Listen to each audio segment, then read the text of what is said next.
there. In today's episode, we're going to look at something that honestly feels like it's best summed up using a really well-known piece of science fiction. Let me give you a little bit of a clue.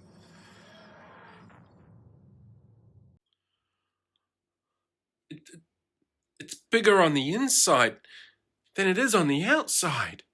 My whole sense of reality has changed. This is cognitive dissonance. To sum it up pretty succinctly, to be honest, cognitive dissonance is what happens when your core values, ideas, beliefs, or understanding of the environment that you're in is given directly contradictory information. So for Doctor Who, it's this tiny little blue box that has everything inside it. It's bigger on the inside. And generally speaking, humans are pretty good at adapting. What you see on Doctor Who is very soon the companions are like, oh yeah, it's just bigger on the inside. Where we have a problem in terms of media is actually something known as selective exposure theory, which you probably know better under its layman name, confirmation bias. Confirmation bias is the term that we use when individuals are selectively choosing which media it is that they want to interact with, or research, or look at that confirms their worldview and doesn't bring it into question in any shape, way, or form.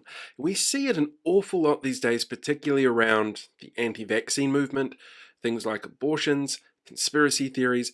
They all tend to work within each other's scope and in each other's sphere of influence. So you'll find that people who are down the rabbit hole, as it were, are very much looking at information that confirms what it is that they want to believe instead of contradicting it. And the hard part with this is it's really difficult to work out when you're dealing with confirmation bias yourself, because this is reinforcing your worldview. It's making everything make sense.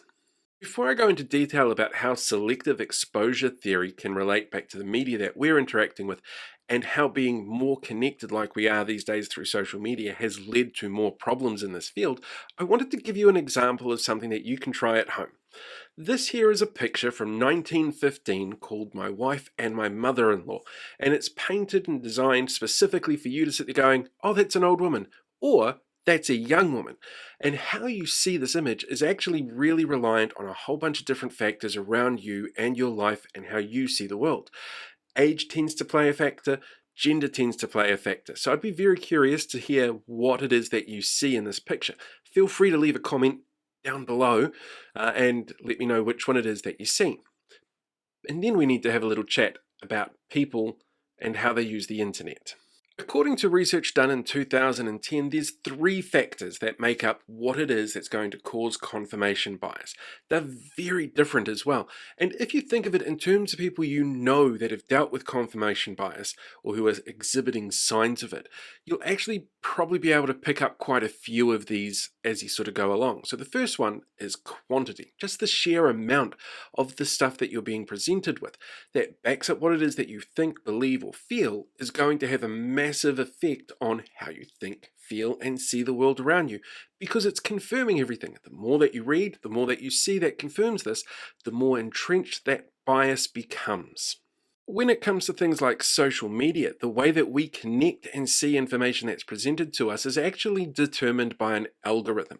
And that algorithm measures a whole bunch of things and takes on a whole bunch of factors. So say you decide to comment on Mike Hosking's rant that he does. What's going to happen is the algorithm is going to sit there going, okay, cool, you've interacted with this page, so I'm going to show you more of content like this. You paused over this image of another commentator that we consider to be very similar in a vein that's pretty identical, so we're going to make sure that that kind of information is pushed through to you as well.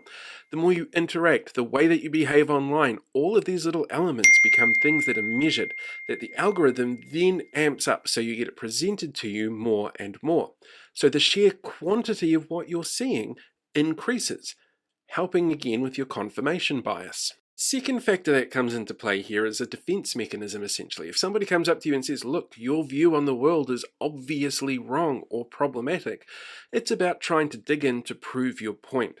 And this becomes really problematic because all you are doing is deliberately looking for things that back up what it is that you want to say. You are actively trying to engage a confirmation bias to prove a point, instead of being able to take on the option that what maybe somebody else is saying is true. And there's actually a really famous historical example of this from John F. Kennedy.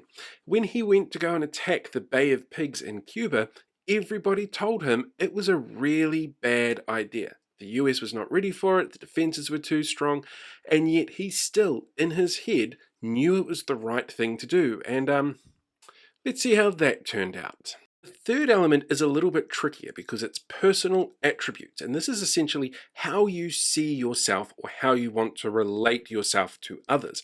And there's some really tricky stuff in here. So, for example, Dick Cheney, when he was Vice President of the United States, refused to go into any hotel room that wasn't playing conservative media of some sort, because that is how he saw himself.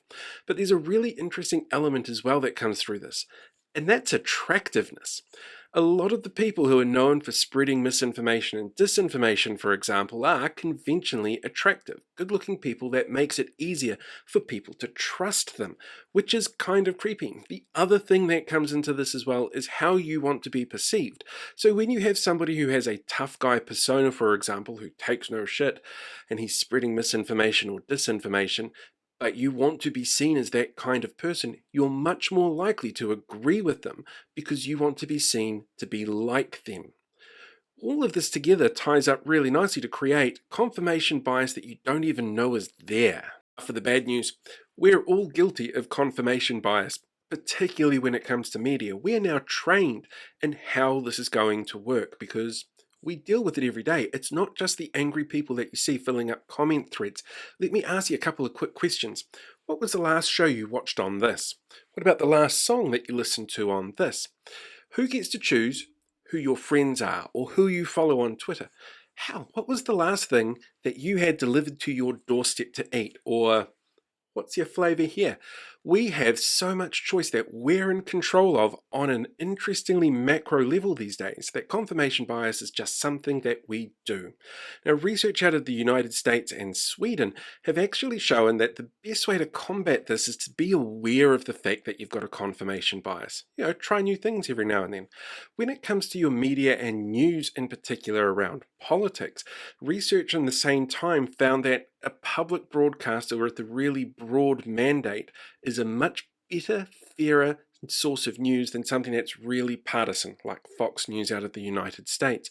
And consuming that fairer balance is going to give you a much wider understanding of the world around you, and you're much less likely to suffer from cognitive bias issues when it comes to how you see the media. But that's not the world that we live in.